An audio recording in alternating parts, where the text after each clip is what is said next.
This episode of the Brilliance Plus Passion podcast is brought to you by Groundhog Day is an event, not a business strategy. Are you ready to finally solve those pesky issues that keep holding back your business success and never seem to go away? Embrace the power of the S.P.R.I.N.G formula that unearths the issues and opportunities burrowed beneath the surface, and grow your business so you thrive from your intersection of your brilliance and your passion. Claim your copy today at www.thegroundhogbook.com. Welcome to the Brilliance Plus Passion podcast. Join us as we celebrate entrepreneurs, business creators, and brilliant minds who reveal what they are doing to make the world a better place by being part of it. Be sure to visit our website at www.brilliancepluspassion.com. While you're there, subscribe to us via your favorite network. Now sit back, lean in, tune in, get your notepad and 2 pens ready, and let's get started. My name is Adam Homey. I'm your host, and I am honored by your wise decision to tune in and invest in yourself today. Once again, we here at the Brilliance Plus Passion Project, our mission is to highlight those who make the world a better place by being part of it and by their contributions to it. And I could not be more delighted to have with us today Tony Rubleski, the Mind Capture guy. He is one of my oldest, longest going back friends in business. I spoke at one of the early Mind Capture events when it was held here in Las Vegas. He and I mastermind together. I've shown up for his fun parties, and it has just been a heck of a time. So in continuing the cycle, continuing the circle, I'm so happy to have you join me here. You were on my other podcast a few years ago, so we're happy to have you on this one. Well, it's an honor to be back, my friend. I see you have the mood setting with the cat in the room because I have 2 new cats like we talked about. So I feel right at home, my friend. Absolutely. So this is a pretty straightforward interview. We have 10 questions we go through, and this is actually meant to have a lot of fun. So question number 1 is to develop on what I said just a moment ago. How does the work you do make the world a better place for your clients, customers, and the world at large? Well, Adam, first and foremost, I think the fact is that the world right now, people are losing hope. And I have a shirt on that says Hope Dealer, and that's what I do. I'm the crazy guy that says, don't quit, don't give up, don't buy into all the negativity, go inward, get around people that have been down the path, they're trailblazed in front of you, and get mentors, coaches, books, and get back to it. So my whole thing is really shifted the last few years out of pure marketing to more of the mindset. You've got to believe, and if you believe, you'll actually implement more of the marketing. So it's a very synergistic pattern. Right. Most dating coaches I know, and one who I've known very well was Ross Jeffries, the creator of Speed Seduction. The marketing is all about, it has phrases like, if I don't get laid, you don't get paid, and some of that philosophy to it. But when you actually get to the curriculum, it starts with the inner game, because you cannot succeed in interacting with others and claiming your results until you have this put together. Correct. Yeah. So that's my answer to the first question. I love the format you have. It's very unique, Adam. Yeah. So what is it that you actually do? And I know that's a broad question with you because you do a lot of things. Well, I think that the core 3 things I'm doing now these days is a lot of mindset, which is the positive disruption books. Second thing is I teach a lot of referral marketing. Is your best customers will take you to more people that they know because they know, like, and trust you. So cold marketing is difficult. It's difficult to get people's attention or eyeballs. And if you get introductions or referrals, every client that I know wants to learn more about that. And really the third thing I'm seeing as we head into 23, as we tape this, is the return to leadership. Like, where are the leaders? We haven't seen much of that the last couple of years globally. Yeah. And I don't have all the solutions or the cure, but I do have some tendencies and patterns that good leaders that I work with or I've studied all have in common. So I'm seeing more CEOs and VPs say, look, get in here and fire up our executive team about leadership. Exactly. So in your experience, what are a few of the FAQs, the most common questions people in general have when they ask you about what you do? Well, it's always the dinner party question. What do you do? And I say, well, I'm a writer and a teacher. Because if they say professional speaker, they have no idea what that is. They go, oh, you're the motivational speaker. I say, close. However, you and I know, Adam, I can't motivate anybody. And the older chronologically, if they get to 30 or 40, most people are set in their habits. So I'm in the reminding business through my writing and teaching and a lot of client work that, look, these are things that we forget. Our mindset, some of our habits serve us, some of them don't. And I try to get there and positively disrupt people's mindset to have them remember all the good things they're capable of and to not quit on things that society says they can't do because other people's opinions don't pay our bills. Remember that. Yeah. Now, if it's a client, their opinions matter because they're paying you. They actually are paying the bills. Yeah. Yeah. So they get much more merit. But at the end of the day, it's you looking in the mirror and saying, what does Adam want to do? Me going, what does Tony want to do? My clients do the same thing. We're all human. So I'm trying to really hit on things that to me are common sense, but we forget it because the world is so sped up, so noisy, and so distracted these days. Yeah. What are a few things you wish people would ask? I think that's a powerful question, Adam, and I don't want to minimize this, but I think if anything is, what is my purpose? What gets me excited each day? Even when I don't feel it, like what is a North Star or a major goal that I can shoot towards? What gets me inspired and excited? And a lot of people, they go to their job for 20, 30 years, they're not inspired. So when I'm doing employee training for 500 people in a room with all the employees, I'm trying to say, look, how do you take maybe the mechanical parts of your day and have a little bit more fun with them? How do you get more inspired to have a little bit more joy during the day when you think, man, it's just me working at the credit union here? There's nothing wrong with that. But also it's letting employees know that there's a lot of career advancement if they're driven because the mindset's there, they show up consistently, and they come with good ideas. All the employers I talk to are looking for that trifecta of the mindset, the attitude, the hustle, and the consistency. And, right now, client quitting's the big thing. I call bullshit on that. That's a cop-out, Adam. Yeah. There's so much opportunity out there right now. The problem is people get stuck in safety and security in the mundane and what they hate. And they oftentimes will not venture out of that box and think that life can be better. It absolutely can be better. It's funny. Not too long ago, Elon Musk announced that he was canceling the free lunches at Twitter. His bean counters figured out that they were, once you counted, equipment, labor, everything else, $200 per day per employee, and a lot of the people don't even work physically in the office. So that's a lot of money to pay for food. So I went on Twitter and I just I jumped into the primary thread on this topic, and I just mentioned, hey, before I became a laptop lifestyle entrepreneur as I am, I worked for 3 companies, one of which was a corporate conglomerate. And I said, you want to know how many free lunches I got? None. I had to go to the diner around the way. Now, what was just amazing is that's all I said. That was the whole message. And the amount of hate that I got from that. And a lot of it was people calling me a boomer, which is ridiculous because I'm Gen X, number one. Number two, they're coming up with these assumptions claiming that I, quote unquote, literally said that others should suffer because I did. And meanwhile, I didn't say I suffered.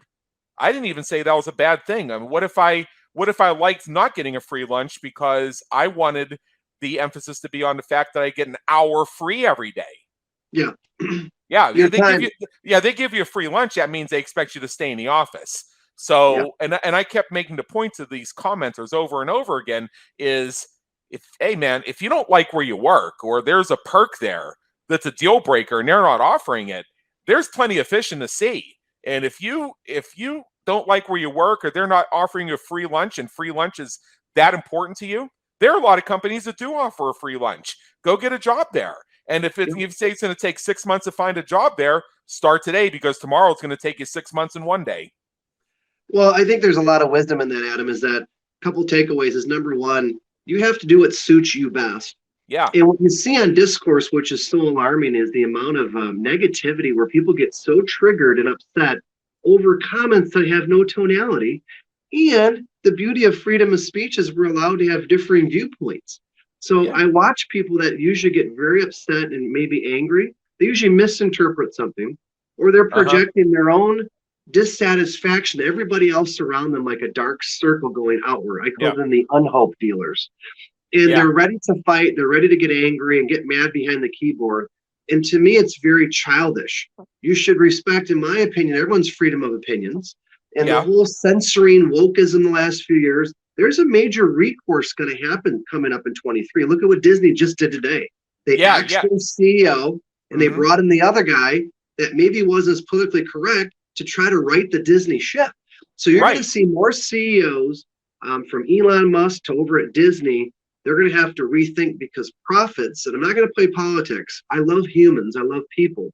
Yeah. But we're getting too divided over trivial things. And I think your input should be celebrated, not attacked. And to me, it's fascinating when people get so upset online. I just go, wow. Part of me goes, get a life. You know what I mean? Yeah. I mean, the most hilarious part of this this hate mail I got over that Twitter thing is somebody said, you literally said that you want people to suffer. It's like, I never said that. Go back and look at the tweet. You literally said it. I did not say it.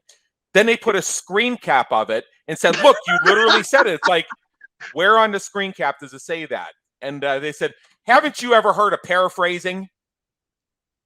Wow. You are a braver man, my friend, because a lot of times in our social media, we can get some left field comments. I just go through and like, because that's what I was about to say. I don't have time to go through it all. That's what I was about to say. You mentioned that on my on when you're on my other show. You said when you get a comment that you really don't like on one of your social media threads, you just like it. And that's your way of saying, I acknowledge you. Thank you for contributing. Yeah. But but I'm not going to engage with it. But thank you very much for taking the time to give your input. I value your input. I like it. And you move on. Yep. So it's a fascinating times, my friend. Yeah. So second half of this is where we get to have a little bit of joy here. And let's shift gears.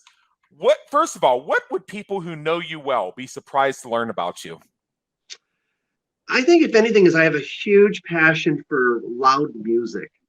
And I'm thankful I can still hear. You know, you've been to some of my events. I like to play rock and roll. We just did our annual boot camp. I love volume and energy and the intensity of music. If it's symphony, heavy metal, if it's a country show, I just love music's ability to change a mood.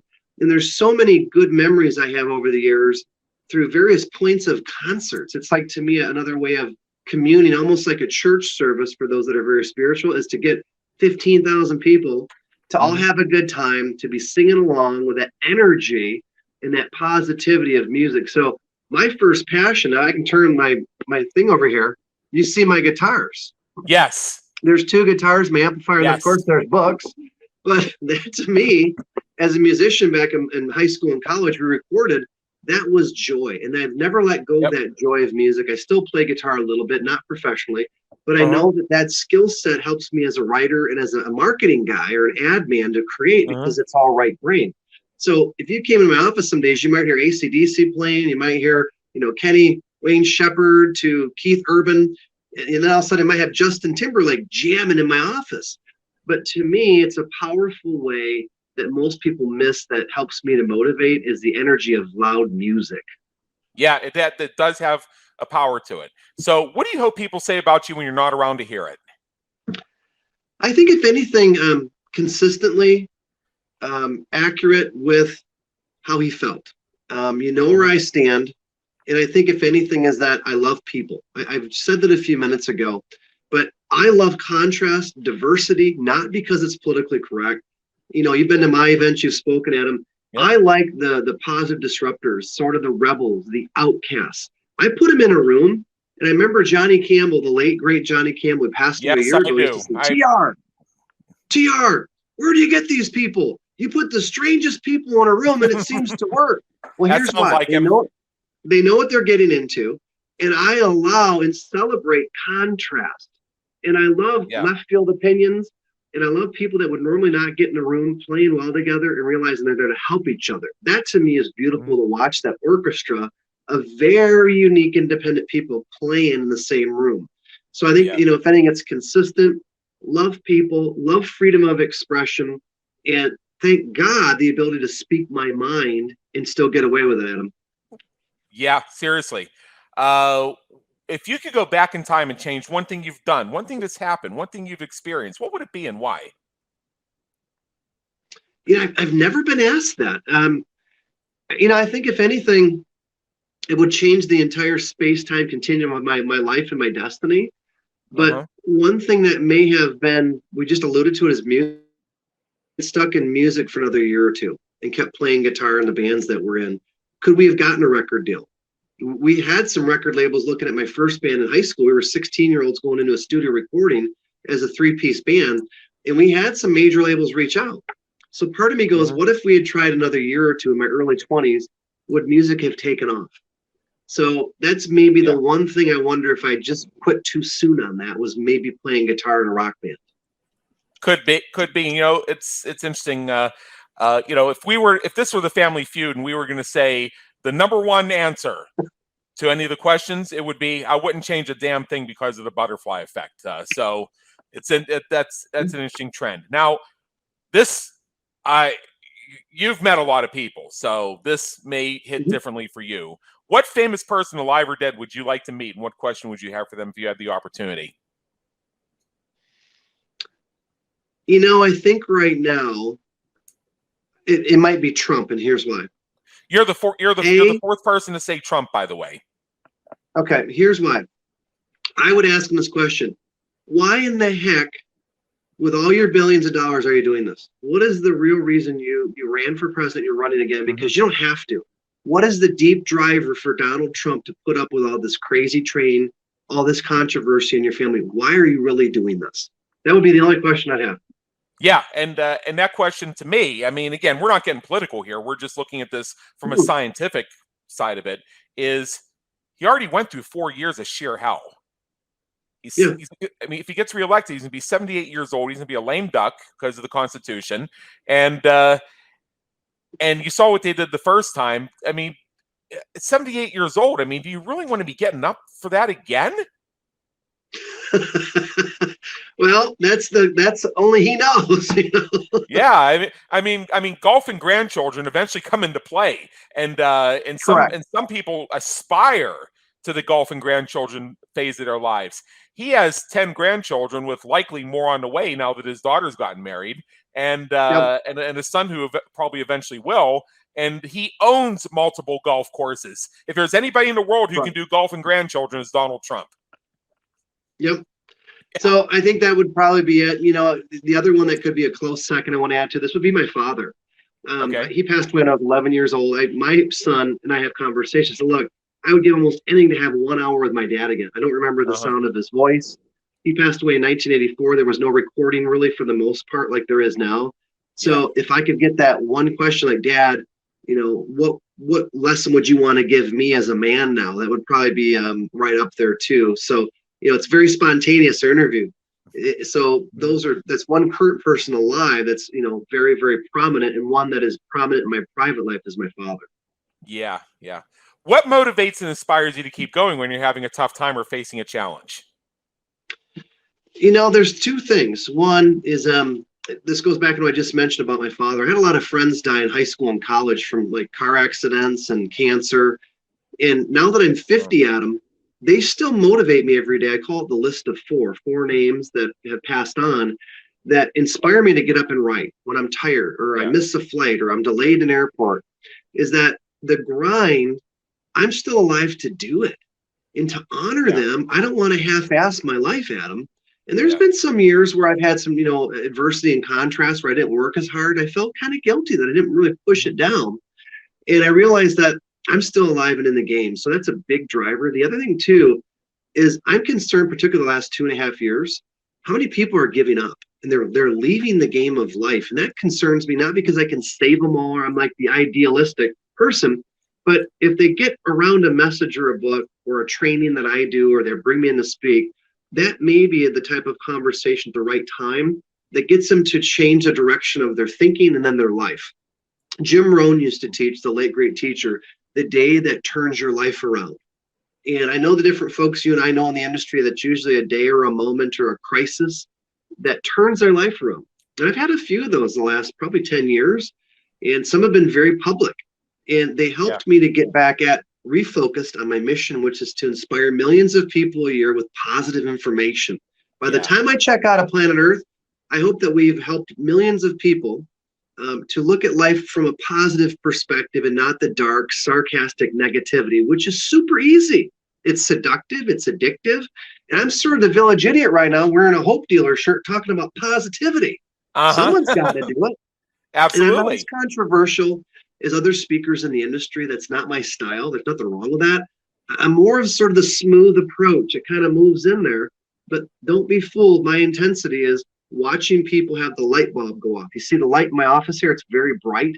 Yep. Because I love watching someone in an audience or a Zoom call, when they look at me and go, I can look at them and see, they're thinking again.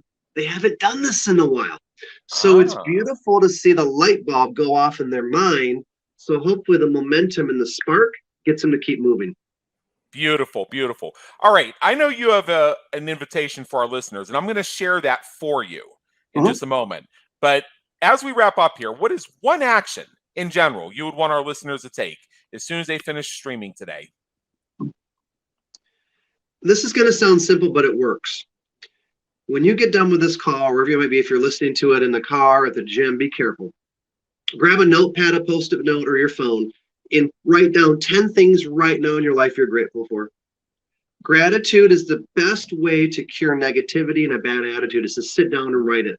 I look down, I have a daily gratitude journal that goes with me everywhere I travel, and I write down every morning what I'm grateful for.